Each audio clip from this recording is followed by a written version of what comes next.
ক্লাসমার্ক YouTube চ্যানেলে তোমাদের সবাইকে স্বাগত। আজকে আমি তোমাদেরকে দেখাবো যে একটি ওয়ার্ড বিভিন্ন ধরনের হয়ে থাকে। কখনো সেটি নাউন, কখনো সেটি অ্যাডজেক্টিভ, বিভিন্ন ধরনের হয়ে থাকে। সেটি আমরা দেখব। মূলত চারটি, আমরা এখানে চারটি দেখতে পাচ্ছি, মূলত চারটি হয়ে থাকে। কখনো কখনো সেটি তিনটি হয়ে যায়। ওকে, তো কখনো কখনো অ্যাডভার্ব থাকে না কোনো কোনো ওয়ার্ডের। তো এখানে আমরা দেখতে পাচ্ছি চারটি ওয়ার্ড আছে। তো এই চারটি ওয়ার্ড কোন কোন পার্ট অফ স্পিচ হচ্ছে সেটা আমরা প্রথমে দেখে নেব। প্রথমে হচ্ছে ওয়ান্ডার, তারপর হচ্ছে ওয়ান্ডার একই ওয়ার্ড, তারপর ওয়ান্ডারফুল এবং হচ্ছে ওয়ান্ডারফুলি। তো দেখো প্রথমে হচ্ছে ওয়ান্ডার। ওয়ান্ডার এটি হচ্ছে নাউন ওয়ার্ড।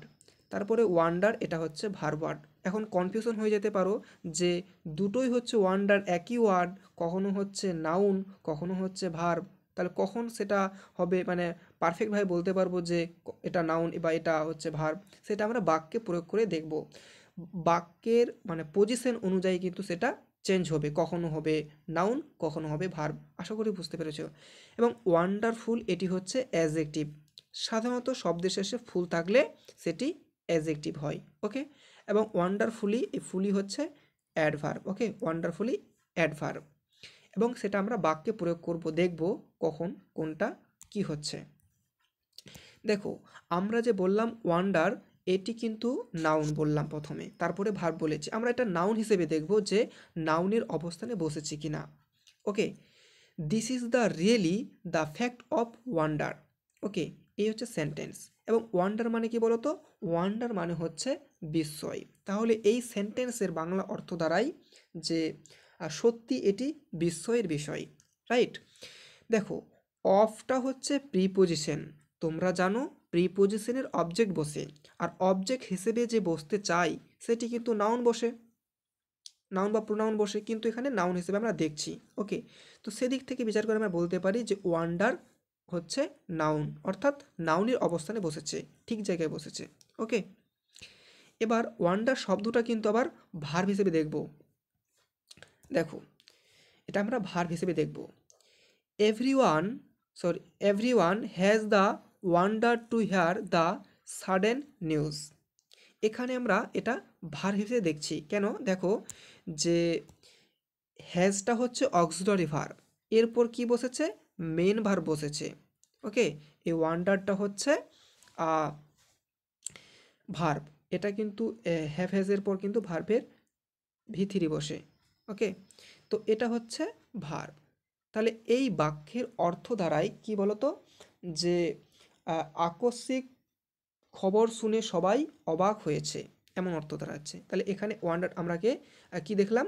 যে ভার্ব হিসেবে দেখলাম। ওকে, এবার আমরা দেখব সেটা অ্যাডজেক্টিভ হিসেবে। ওকে, অ্যাডজেক্টিভ হিসেবে you will definitely get an award for your wonderful performance. Okay, তো এই ওয়ান্ডারফুল এখানে কিন্তু এটা অ্যাডজেক্টিভ হয়েছে। ওকে, কেমন করে? দেখো, পারফরম্যান্স এটি কিন্তু নাউন ওয়ার্ড। পারফরম্যান্স হচ্ছে নাউন ওয়ার্ড। আর তোমরা পূর্বের ক্লাসে জেনেছ যে নাউনের পূর্বে যে ওয়ার্ডটি বসে সেটি মূলত অ্যাডজেক্টিভ হয়। সেদিক থেকে তুমি বিচার করে অ্যাডজেক্টিভ বলতে পারো, এবং সেটি অ্যাডজেক্টিভ অবস্থানে বসেছে, তাই কি না? দেখো, তারপরে ইয়োর আছে, এটা কিন্তু পজেসিভ। তাহলে পজেসিভ প্লাস নাউনের মাঝে কি অ্যাডজেক্টিভ বসে, তাহলে অবস্থাটা ঠিক আছে। এবং তোমরা এটাও জানো যে ফুল থাকলে সেটা সাধারণত অ্যাডজেক্টিভ হয়। সেদিক থেকেও বিচার করে বলা যায় যে তার অবস্থানটা ঠিক জায়গায় রয়েছে। ওকে, এবং এই বাক্যের অর্থ বলতে গেলে বলতে হবে যে তোমার এই চমৎকার অভিনয়ের জন্য তুমি অবশ্যই পুরস্কার পাবে। ওকে, এবার আমরা দেখব সেটা অ্যাডভার্ব হিসেবে। দেখো, the hotel is wonderfully comfortable. তো প্রথমে আগে বাংলাটা বলে দিই যে হোটেলটি আশ্চর্যজনকভাবে আরামদায়ক, বা বলতে পারো যে হোটেলটি দারুণভাবে আরামদায়ক, এভাবে বলতে পারো। দেখো, এখানে এই যে ওয়ান্ডারফুলি, এই যে ফুলি আছে, তাহলে এটা কি অ্যাডভার্ব। হ্যাঁ, এবং ভাবে বলছি, কি বলছি? দারুণভাবে বা আশ্চর্যজনকভাবে। এই যে দারুণভাবে ভাবে কথা বলছি না, ওইটা হচ্ছে অ্যাডভার্ব। ওকে, তো আশা করি বুঝতে পেরেছো। এবং এরকম ক্লাস যদি ধারাবাহিকভাবে দিতে থাকি, তোমরা এভাবে ক্লাস চাও কি না তোমরা কমেন্টে জানাবে। এবং আমাদের চ্যানেলে তোমরা নতুন হয়ে থাকলে অবশ্যই চ্যানেলটিকে সাবস্ক্রাইব করে পাশে থাকবে। হ্যাঁ, আর তোমরা যারা ইতিমধ্যে সাবস্ক্রাইব করেই ফেলেছো তোমাদের জন্য অসংখ্য ধন্যবাদ। ভিডিওটি তোমরা মনোযোগ সহকারে দেখবে, যদি বুঝতে না পারো আবার গোড়া থেকে দেখবে। ওকে, তো আজকেই এখানেই।